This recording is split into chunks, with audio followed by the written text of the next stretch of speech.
असता तर काही घडलं असतं या प्रकरणात. सर, या सगळ्या बाबींमध्ये एक ज्ञानेश्वरी बंगल्याचा उल्लेख वारंवार आलेला आहे. त्यात अधिकारी गेले, एसीपी गेले, पाटील मीटिंग्स व्हायच्या तिथं असा ॲफिडेव्हिटमध्ये उल्लेख आहे.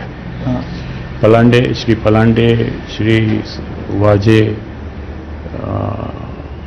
भुजबळ असं नाव आलेले, एसीपी पाटील. भुजबळांचा रोल तसा काही दिसून आलेला नव्हता, हे तितकंच खरं. त्यांना का गोवलं हे मला माहित नाही.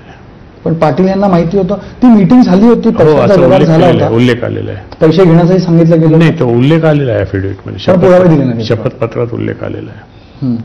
आणि एसीपी पाटील यांची नियुक्ती करण्यामागे मला जे दिसून आलं ते श्री परमवीर सिंग हेच कारणीभूत होते, हे दिसून आलं मला. आणि त्याच्या अगोदर वाजेंनी आणण्याचा प्रयत्न केला आहे. काही पोलीस उपआयुक्तांच्या बदल्यांच्या संदर्भात काही गोंधळ झाला आहे, तो आणण्याचा प्रयत्न केला होता, पण ते मी जास्त त्याला महत्त्व दिलं नाही. पण त्यांनी प्रयत्न केला होता. पण पोलीस ट्रान्सफरचा विषय आणला होता विथ रेकॉर्ड आणला होता त्यांनी, वाजेंनी.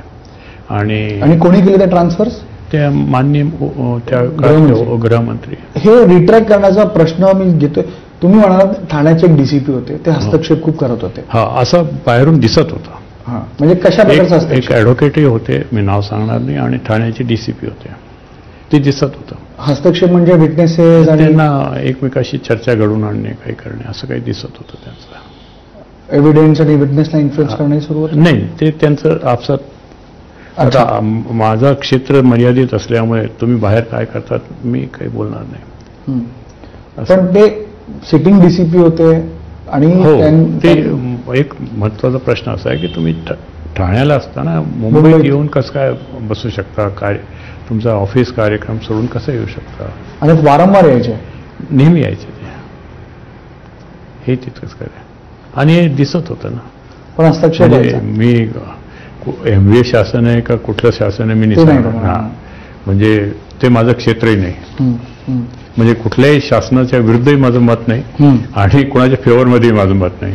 आणि निवडणूक आलेल्या आहे आणि म्हणून निवडणूक आहे म्हणून ह्या कमिशनच्या रिपोर्ट बद्दल हे सगळं राजकारण सुरू आहे. आणि म्हणून तुमच्याकडे हे साधा शेंबड्या पोरालाही कळतं की निवडणुकीचा कालावधी असल्यामुळं काही ना काही प्रक्षोभक विषय काढायचे आणि कुणाला ना कुणाला जीवनातनं उठवण्याचा प्रयत्न करायचा आणि काहीतरी आरोप प्रत्यारोप करून गदारोळ उठवायचा. जसं एक ठिकाणी म्हटलंय की सकाळी उठल्या भोंगा वाजतो, तसा तो हिशोब आहे, अजून काही नाही. आणि याची सत्यता म्हणून जबाबदार चॅनल म्हणून तुमच्याकडे आलो की खरं काय हे जनतेला नाही. हे काय तुम्ही मला वारंवार 6 महिन्यापासून तुम्ही मला याबद्दल विनंती करीत राहिला, मी टाळतही राहिलो. पण तुम्ही काही गोष्टी अशा काही प्रश्नरूपात मांडल्या की साहेब असं असं हे म्हणाले, असं असं ते म्हणाले. मग म्हटलं ठीक आहे साहेब, एकदा येऊन. मी यालाच पुढे नेतो सर की आपण यांचा विषय काढला. एक सचिन वादनच्या